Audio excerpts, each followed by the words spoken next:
네, 안녕하십니까. 신혼연차 백수입니다. 자, 오늘도 관심주 관련된 부분 한번 알아볼 텐데, 먼저 장이 오늘 조금 조정을 받았습니다. 거래소 0.6%, 코스닥 0.1% 정도 조정을 받았는데, 그간 많이 올랐으니까 잠시 쉬어가는 가장이라 생각을 하고, 자기가 가지고 있는 물량이 너무 많다 싶으면 조금 비중을 조절했다가 다시 매수를 하는 그러한 전략을 사용하시면 좋을 것 같습니다.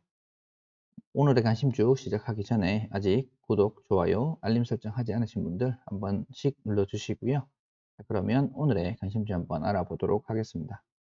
오늘 관심주는 이제 1번 종목은 네이버입니다. 네이버가 며칠 전에 이제 카카오가 신고가를 갱신을 하면서 종목의 새로운 주가를 이끌어 가고 있었는데, 이제 네이버는 조금 주춤하다가 오늘 신고가를 뚫었습니다. 이렇게 보시면 거래량이 동반하면서 신고가를 뚫었는데, 아마 장의 영향을 조금 받아서 그런지 종가상은 조금 밀리기는 했지만 한 2% 정도 밀렸는데, 그래도 이전 고가를 한번 세게 뚫어줬다, 그거에 대한 부분 시도를 했다라는 부분을 조금 긍정적으로 바라보고 있습니다. 한번 카카오 한번 먼저 볼까요? 자, 카카오 같은 경우는 미리 이렇게 지난주에 돌파를 했습니다. 카카오가 조금 더 이쁘게 이제 돌파를 했는데, 돌파를 하고 눌림목을 주고 이제 또 오늘 다시 가는 모양새를 보여줬는데, 일단 종가상은 조금 아쉽게 윗꼬리를 달기는 했지만, 이 언택주들이 이제 약이 나오면서 백신이나 치료제가 나오면서 안 좋을 거다라고 이제 많은 이야기를 했었는데, 다시 한번 재차 갱신하는 모습입니다. 네이버나 카카오나 언택주 혜택을 많이 받기는 받았지만 원래 실적을 잘 만들어내는, 그리고 성장성이 높은 회사이기 때문에 코로나가 있든 없든 좋은 회사이기는 맞습니다. 그래서 좋은 회사를 적절한 타이밍에 잘 사는 게 중요한데, 카카오든 오늘 말씀을 드리는 네이버든 일단 차트는 굉장히 이쁘게 만들어 가고 있는 것 같습니다. 외국인이랑 기관 수급을 보면, 딱 오늘 이제 차트를 만든 게 이제 외국인과 기관이라는 걸 볼 수가 있습니다. 이틀 동안 한 11% 정도 올랐는데, 외국인이 110만 주 정도, 기관이 30만 주 정도 사면서 이때까지 지속적으로 팔았던 기관이 다시 한번 기관 누적으로 플러스를 돌릴 수 있는 그러한 상황이 되지 않았나 싶습니다. 자, 다음 종목은 두산 퓨어셀입니다. 두산 퓨어셀 역시 이때 이제 신고가를 뚫고 며칠 동안 이제 헤매고 있다가, 며칠 동안이 아니네요. 한 4개월 정도 이제 헤매고 있다가 다시 한번 고가를 재차 돌파해 주는 모양새입니다. 자, 이전 돌파에서 조금 안 좋게 마감을 했죠. 돌파를 하고 나서 이제 눌림목인 줄 알았지만 결국 더 하락을 하는 그러한 모습을 보여줬는데, 이때는 아마 두산 측에서 이제 물량을 내놓았습니다. 그래서 이제 외국인들이 그때 많이 사서 외국인들이 많이 팔았는데, 결국 그 뒤에 다시 우상향하는 모습입니다. 자, 두산 퓨어셀 오늘 차트 굉장히 이쁘고요. 오늘 그리고 수소 쪽 관련된 종목들이 조금 강한 모습을 보여줬는데, 아마 그 대형주 중에서는 대장주가 두산 퓨어셀이 아닐까 싶습니다.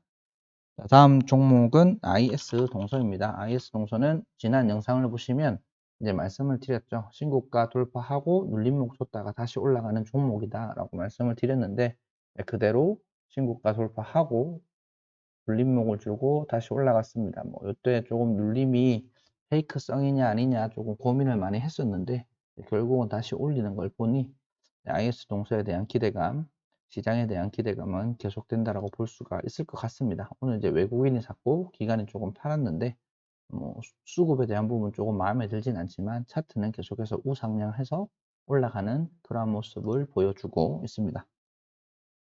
다음 종목은 유니드입니다. 유니드 역시 오늘 신고가를 갱신해주는 모습이었는데요.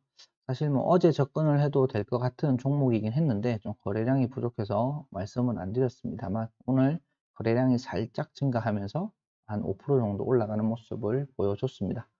단기간에 조금 많이 올랐고 20일이랑 이격이 있으니까 바로바로 따라 붙는 것보다는 21선에 대한 부분 한번 확인을 하고 매매를 하는 게 좋을 것 같습니다.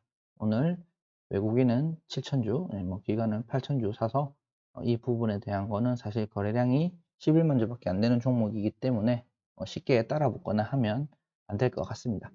신고가 종목에 대한 부분은 이 정도 살펴보고 오늘은 이제 또 눌림목 종목 한번 알아보겠습니다. 이게 시세가 끝인가 아닌가에 대한 부분 조금 애매하기는 한데 유한양행이라는 종목 한번 살펴보겠습니다. 일단 이쪽에서 한번 지지를 받았고 21선 이탈하긴 했지만 21선보다 여기 있는 지지를 받느냐 받지 않느냐에 대한 부분이 좀 더 포인트일 것 같아서 일단은 금방에 왔기 때문에 조금 사봄직하지 않을까라고 생각을 하고 만약 여기 있는 저점 71,100원을 종가상 하향 이탈한다라고 하면 굳이 계속 담아둘 필요 없이 손절을 하는 방향으로 가는 게 맞지 않을까 싶습니다.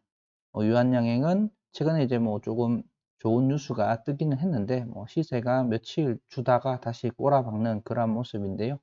아직까지 치료제에 대한 부분 혜택을 받지 못했습니다. 셀트리온이나 이런 종목들이 쭉쭉 날아갈 때 유한양행도 미국 쪽에 있는 치료제와 하나 관련이 있으니까 궁금하시면 한번 살펴보시고요. 그 치료제도 3월 정도면 FDA 승인을 받을 수 있을 거다라는 이야기가 돌고 있기 때문에 일단 유한양행에 대한 기대감이 조금 있지 않나라고 저는 생각을 하고 있습니다. 물론 주가는 최근에 장이 많이 올랐기 때문에 모든 종목이 다 부담스럽습니다. 그래서 손절은 필수적으로 잘 하시고 다음에 또 다른 기회를 준다라고 하면 그때 다시 재진입을 하는 게 최근 장에는 맞는 것 같습니다. 다음 종목은 파수입니다. 개인적으로 조금 째려보고 있는 종목이기도 합니다. 신고가를 갱신하고 조정받았다가 신고가를 갱신하고 조정을 받았는데 이전에 21선 조금 이탈을 하면서 다시 올렸는데요. 오늘도 21선을 살짝 이탈을 하길래 이전과 똑같은 패턴일까 아니면 여기서 다시 꼬라박을까에 대한 부분 한번 살펴봐야 됩니다. 요날 1월 7일 15% 상승하면서 장대 양봉을 그렸는데 거래량이 그렇게 크게 동반되지 않아서 다시 한번 떨어지는 모습을 보여주고 있습니다. 전 고점 부근이기도 하고 이전에 봤던 패턴 21선을 살짝 하향 이탈하는 패턴을 보였기 때문에 이 종목이 차트상 이뻐 보여서 오늘 한번 소개를 드려 봅니다. 오늘 마지막 종목은 이제 롯데케미칼이라는 녀석입니다. 대형주 매매를 할 때 중요한 건 21선이라고 말씀을 드렸는데요. 21선을 깨고 다시 올리면 이런 식으로 다시 종목이 올라가고 21선을 깼는데 올리다가 21선에서 맞고 다시 떨어지면 이런 식으로 하락을 하게 됩니다. 그래서 대형주를 매매를 할 때는 개인적으로 21선이 굉장히 중요하다. 여기 있는 빨간색 선이 21선인데요. 굉장히 중요하다라고 생각을 하는데 신고가를 뚫고 쭉쭉 치고 가고 있지는 못하고 다시 한번 21선에 맞는 모습을 보여줘서 개인적으로 다시 한번 기회가 될 것인가 아니면 21선을 하향 이탈하면서 지난 12월처럼 한 달 정도 조정을 받을 것인가에 대한 부분에 이제 기로에 서 있기 때문에 이 종목을 한번 살펴볼 필요가 있을 것 같습니다. 지금 종가에 샀다라고 하면 이제 다음 주에 21선 이탈을 한다라고 하면 지금 이 종목은 21선을 이탈을 해도 며칠 뒤에 되살리냐 되살리지 못하냐에 대한 포인트가 있기 때문에 그런 포인트까지 견뎌보시고 생각보다 많이 빠진다라고 하면 손절, 그렇지 않다라고 하면 재차 신고가를 도전해 볼 것 같습니다. 오늘 이 종목의 기관과 외국인의 포인트는 최근에 기관이랑 외국인이 계속 팔고 있기 때문에 주가가 빠진다라고 볼 수가 있겠는데요. 다시 한번 돌아올지 아니면 여기서 끝일지에 대한 부분 조금 살펴보면서 매매를 하시면 될 것 같습니다. 자, 오늘 관심주 살펴봤는데요. 오늘은 네이버, 두산, 퓨어셀, IS동서, 유니드, 유한양행, 파수, 롯데케미칼에 대한 부분 알아보았습니다. 항상 말씀드리지만 돌파 매매를 할 때 돌파하는 당일 매수를 하거나 그렇지 않다고 하면 눌림목까지 기다렸다가 매수를 하는 게 손절 포인트도 명확해지고 그리고 수익에 대한 부분은 커지고 손실에 대한 부분은 적절히 작아지는 그러한 매매를 할 수 있기 때문에 돌파 매매를 함에 있어서는 적절한 시점에 잘 사고 잘 파는 게 중요하다고 저는 생각을 합니다. 그래서 너무 무리해서 따라 붙지는 마시고요. 지금 지수가 조금 부담스러운 상황이기 때문에 이러한 부분도 조금 고려하셔서 매매를 하시면 될 것 같습니다. 아직까지 구독, 좋아요, 알림 설정 누르지 않으신 분들은 한 번씩 눌러 주시고요. 다음에 또 좋은 영상으로 찾아뵙도록 하겠습니다. 감사합니다.